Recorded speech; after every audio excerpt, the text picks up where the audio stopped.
আচ্ছা, তো বেশ বেশ অনেকদিন ধরে একটা ব্যাপার নিয়ে একটু ভাবছিলাম, সেটা হচ্ছে আপনার সুদ সুদ নিয়ে আর কি। সুদ ব্যবস্থাটাকে কিভাবে নির্মূল করা যায়। এখন ইসলামিক ওয়েতে সুদ সম্পূর্ণ হারাম। হ্যাঁ, এটা আমিও মানি।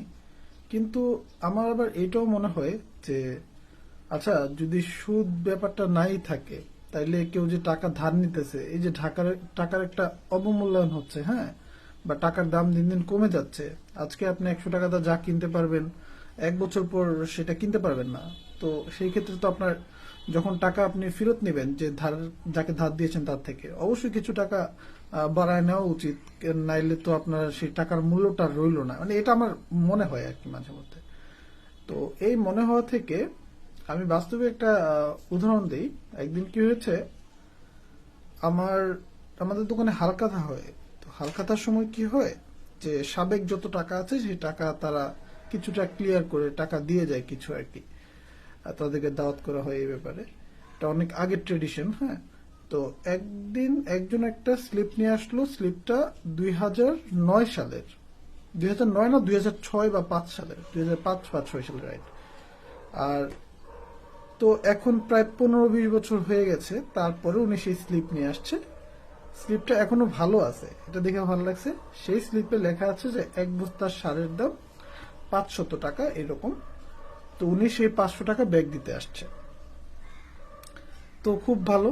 কিন্তু একটা জিনিস খেয়াল করলাম যে 15 বছর আগে 500 টাকা দিয়ে আমি যেই ব্যাগ সার ওনাকে দিয়েছিলাম, আজকে তো সেই 500 টাকার দামও বাড়ছে। আর আমি তো তখন 500 টাকা চালান খাটাইছিলাম। তো আজকে যদি আমাকে এসে 15 বছর পর 500 টাকা দেন, তাহলে আমার ভ্যালু রইল কি? তাই না? আমাকে তার থেকে ভালো এরকম হইতো না যে আমাকে আপনি 1 বস্তা শাড়ি কিনে দেন, এখন 1 বস্তা শাড়ির দাম 1500 টাকা চলছে।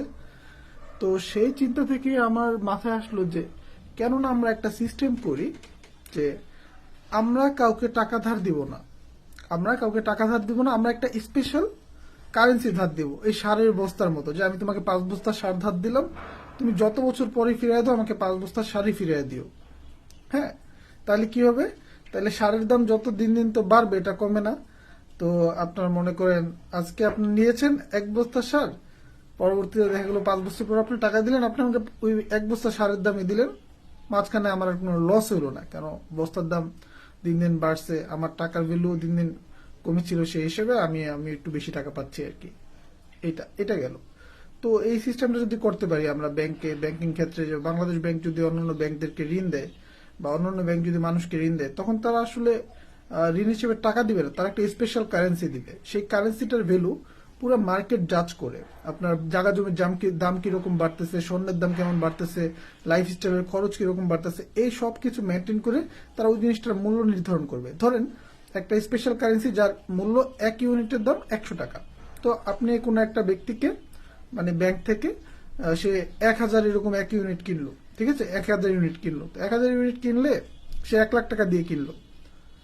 ঠিক 5 বছর পরে সে যখন টাকাটা ব্যাক দিবে, বা 2 বছর পর সে যখন টাকাটা ব্যাক দিবে, সে 1000 ইউনিট ব্যাক দিবে। এখন এই 2 বছরে এই ইউনিটের দাম বাড়ছে। 1 ইউনিটের দাম এখন হয়ে গেছে 120 টাকা করে, বাইরের সকল কিছু চিন্তা ভাবনা করে।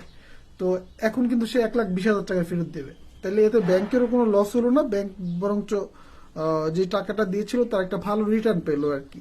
আর পাশাপাশি আপনি যদি যোগ করে দেন যে ব্যাংকের মেনটেন্যান্স চার্জ, কর্মীদের যারা এটা হিসাব রাখছে তাদের চার্জ, লাখে এত টাকা হচ্ছে এই চার্জটা আছে, যে এই চার্জটা হচ্ছে আপনি যদি ধার নেন, এটা মেনটেন করতেও তো একটা ব্যাপার স্যাপার আছে, যে এটার জন্য কর্মী খাটতেছে, তারপরে যে ব্যাংক খাটতেছে, এই সকল কিছু, যে দোকান ভাড়া দিয়ে বসছেন ব্যবসা ক্ষেত্রে আর কি, যেটা যে এই ক্ষেত্রে একটা চার্জ দিয়ে দিলেন, আর আপনি আমাদের সেবা নিলে এই চার্জটা আপনার দিতে হবে, এবং বছরে এই চার্জটা এত টাকা। তো সেই চার্জ যদি অ্যাড করে দেন, যে বছরে এই চার্জের ভ্যালু হচ্ছে 2000 করে, তাহলে 1 লাখে 4,000 টাকা 2 বছরে। হ্যাঁ, তো এরকম করে যদি দিয়ে দেন, তো তখন দেখা যাবে যে এটা সুদ হলো না, এটা বাস্তবসম্মত একটা উপায় হলো, যে আমার লস হলো না এই ব্যাপারটাকে টেকেল দেওয়ার জন্য। প্লাস যারা কর্মী খাটতেছে ব্যাংকে, যারা এই যে এই টাকা ধারের ব্যাপারে কর্মী খাটতেছে, প্রতিষ্ঠানটা খাটতেছে, তাদেরও তো মেনটেন্যান্স ফি আছে। তো তাদের মেনটেন্যান্স ফি থেকে তাদের বেতনও দেওয়া গেল। তো আমার মনে হয় এই সিস্টেমটা যদি করা যায়। তারপর মনে করেন আপনি জামানত রাখলেন।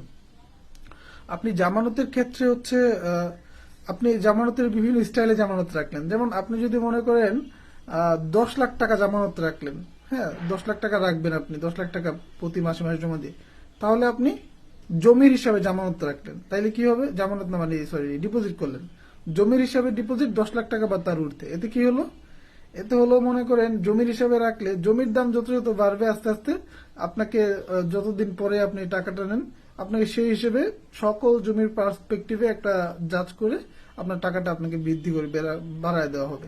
আপনি যদি 5 লাখ টাকা রাখলেন তাহলে এটা জমির হিসাব হলো না, এটা মনে করেন গোল্ডের হিসাবে।